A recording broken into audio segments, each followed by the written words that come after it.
How's it going, boys? Johnny Superb Man here, and we got another one, another trade in the NHL. It's not as big as the first one, but it's a big one for me, being a fan of the Toronto Maple Leafs. Nashville acquired Cody Franson and Mike Santorelli from the Toronto Maple Leafs, and going back the other way, Toronto acquires Nashville's 2015 first-round pick, Olli Jokinen, and Brendan Leipsic. I think that's how you pronounce it, Brendan Leipsic.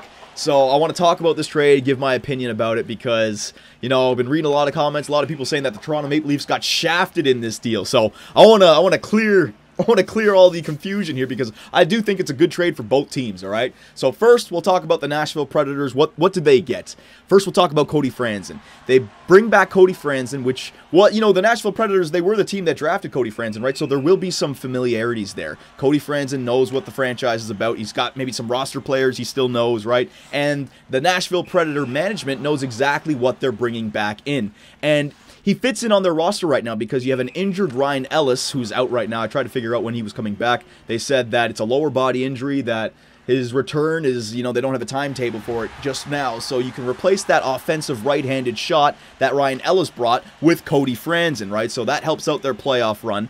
And when it comes to Cody Franson, when you look at him on paper, he's got good size.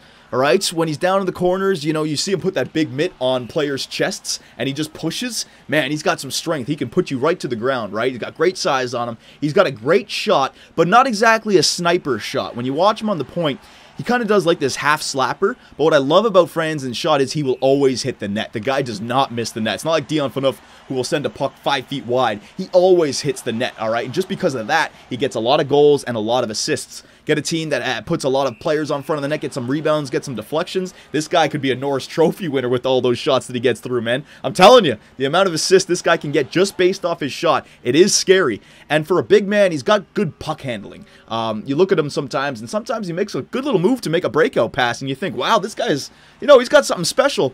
But then the negatives, sometimes he makes some dumb decisions defensively. But that could be a result of being on a shitty defensive team like the Toronto Maple Leafs, right? You put him into a structured environment on the Nashville Predators, maybe he flourishes. I don't know. But that is the wrap of a Cody Franson, right? Defensively, might be lacking a little bit compared to his offensive side. Because for such a big man, another negative, he does look a little soft out there. Again, there are times where he looks beastly, again, down in the corners or in the slot, when he's one-on-one with somebody and he's manhandling them, but you never see him go for an open ice body check. You never really see him take dirty penalties like a boarding penalty or a charging penalty. You know, he is a very, again, he's an offensive-minded defenseman. That's how you can kind of categorize Cody Franson, right? So that's why I'm saying when you're replacing a Ryan Ellis, Cody Franson, to me, slots right in. They know what they're getting, right-handed, offensive-type shot, and he's a lot bigger than Ryan Ellis, right? So maybe that'll work out for the tough Nashville Predators. And then when it comes to Mike Santorelli, here's another player that's going back to the team that drafted him.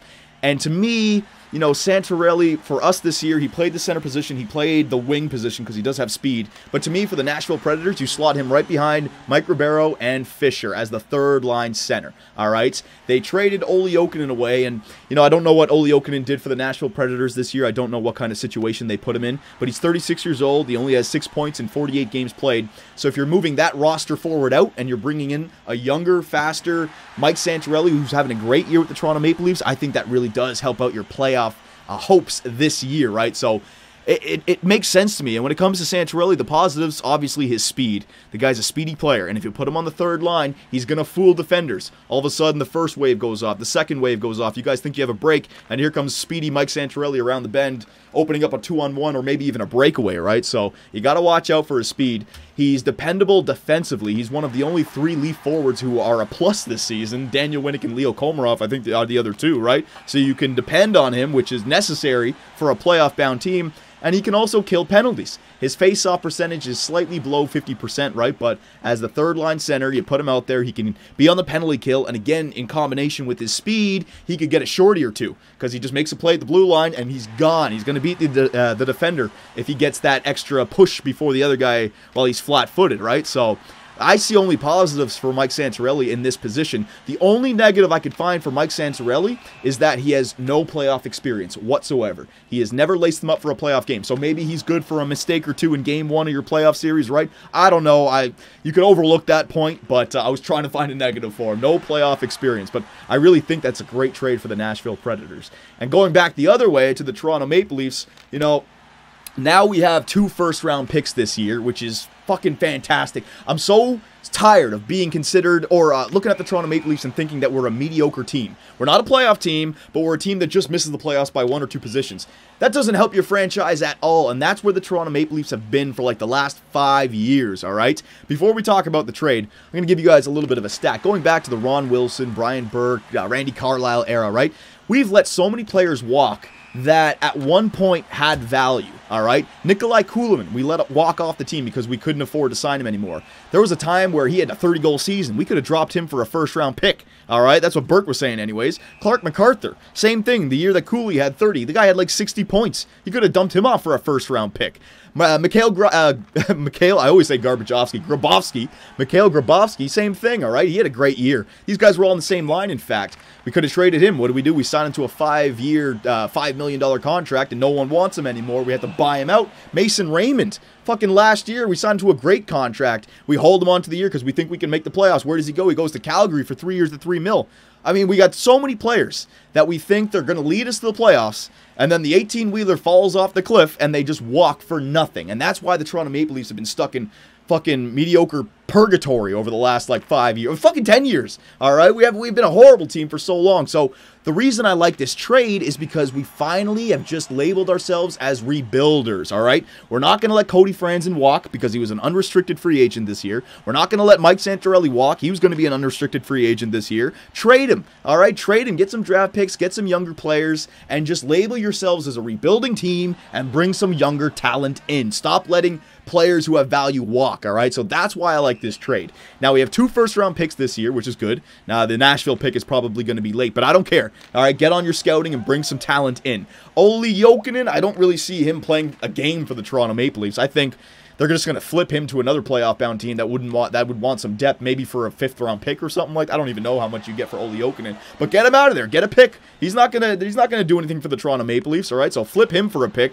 And then this Brendan Leipsic guy, I will be honest with you guys, I don't know anything about him. All right, on paper, 20 years old, drafted 89th overall in 2012, and he has yet to play a game in the NHL. So you know, hopefully he's got some upside. But I just like the fact that we got 2 first-round picks now, and the wheels are off the bus. We are a rebuilding team, so we still have guys like Daniel Winnick that we can drop off for another pick this year, right? Because we don't have any second-round picks because of what Nonis did. So get some draft picks and start the rebuild. Stop letting players walk off the team. So that's why, you know, you're not going to get the perfect trade. You can't screw over other teams. I like the trade for the Toronto Maple Leafs. I like the trade for the Nashville Predators. Nashville is a better team for the playoff run this year, and Toronto's a better team 10 years from now because of this trade, all right? So I want to hear what you guys have to say about the trade.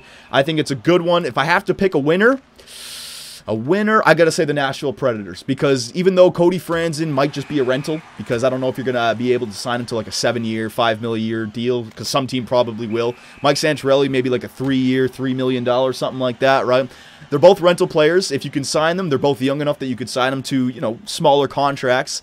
But I think the Nashville Predators should start focusing, if they're not already, should start focusing on winning a Stanley Cup. I mean, they're the real deal this year. So Cody Franson, Mike Santorelli makes their team a better team to win the Stanley Cup this year, and therefore I give them the nod in the trade. I still like the trade for the Toronto Maple Leafs, but Nashville has really bolstered their roster, all right? So boys, I want to know what you guys think. Who got the better end of it, Nashville or Toronto? And, yeah, we'll see you in the next one. I'd imagine I'm going to be making a lot of trade videos in the next few weeks, all right? Come on, Toronto. I want to see more, all right? So I'll see you guys there.